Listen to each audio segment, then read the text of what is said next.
Nonton orang makan di tempat kerja.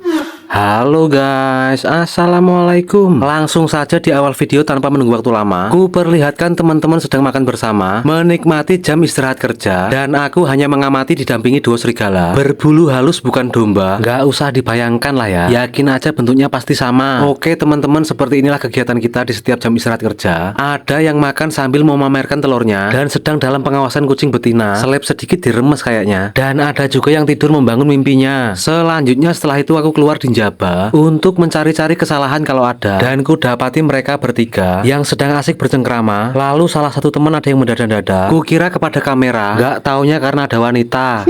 Dasar buaya. Ini suara patung loh ya, bukan aku yang bicara. Selanjutnya aku bertemu Mas John di selempitan karena badannya yang slim dan tipis jadi masih aman. Saat melewati terowongan yang sempit lolos tidak ada hambatan. Ku buntuti dengan perlahan. Ternyata dia mau makan teman-teman. Aku pun mendekat dan memastikan ternyata dia makan dengan vegetarian. Cuma kayak gini aja sampai nyumput-nyumput di selempitan. Namun ternyata ada yang disembunyikan. Aku tidak menyangka teman-teman. Jabang bayi tenan. Ternyata di kantongnya ada tempe dan ikan. Dan yang bikin aku sedikit keheranan, plastiknya pun masih dimasukkan, katanya untuk pengharum ruangan. Tak lama setelah itu kami berdoa sebelum makan agar dijauhkan dari godaan setan, dan Mas John pun dengan lahapnya menyantap makanan. Sementara aku hanya menjadi penonton amatiran, plonga-plongo penuh keikhlasan, mau mencicipi pun ditamplek dengan tangan. Sungguh nalar di luar teman-teman, padahal aku udah pengen sampai kelametan. Dan karena aku tidak ikut makan, ku singkat aja videonya. Tiba-tiba kita udah ada di parkiran. Kemudian kita berjalan keluar menuju ke jalan, menikmati suasana sambil panas-panasan karena kita mau menuju ke kantin ya teman-teman. Soalnya kan tadi aku tidak makan, tapi tiba-tiba kita berhenti sebentar di jalan, dan setelah itu Mas John menunjukkan brosur promosi mobil untuk angsuran. Kukira dia mau memesan, nggak taunya cuma numpang bangek teman-teman. Lanjut dalam perjalanan, aku memberitahu Mas John bahwa kita akan menuju ke kantin pinggiran yang tutup itu karena kita tidak mau makan. Lagi-lagi kita bertemu dengan wanita idaman para garangan yang turun dari gerobak bukan kayangan. Soalnya dari tadi kayak kuntilanak berseliweran. Kemudian ku dapati mbak-mbak kantin yang kayaknya sedang pacaran. Aku pun masuk dan memastikan, dan benar saja mereka sedang berduaan. Saat ku video malu-malu kayak kucing anakan, maka dari itu aku putuskan untuk keluar menemui teman-teman yang sudah menunggu dari tadi, soalnya aku mampirnya kelamaan. Dan temanku ini adalah tiga segawan bukan tiga sekawan. Setelah bersalam-salaman aku pun duduk bersandingan, ngobrol panjang kali lebar kali tinggi mengenai mantan yang katanya masih ngajak reunian. Seketika itu kami menghentikan pembicaraan karena ada mbak kantin yang mengantar es yang kupesan. Setelah mengucap terima kasih dan mataku kedipkan, mbak kantin pun pergi meninggalkan kenangan hangat di nampan, yaitu bekas jejak tangan yang saat ku pegang rasanya mak keranyas teman-teman. Dan oke teman-teman, mungkin akan kita akhiri obrolan pembahasan reuni tentang mantan karena waktu udah sore, jadi videonya aku singkat aja karena udah waktunya jam pulang kerja. Dan seperti itulah hari ini ceritanya. Walaupun sebenarnya videonya tidak berguna, tapi aku masih nekat mengisi suara walaupun sebenarnya aku terpaksa. Oke teman-teman, sampai jumpa dan dadah.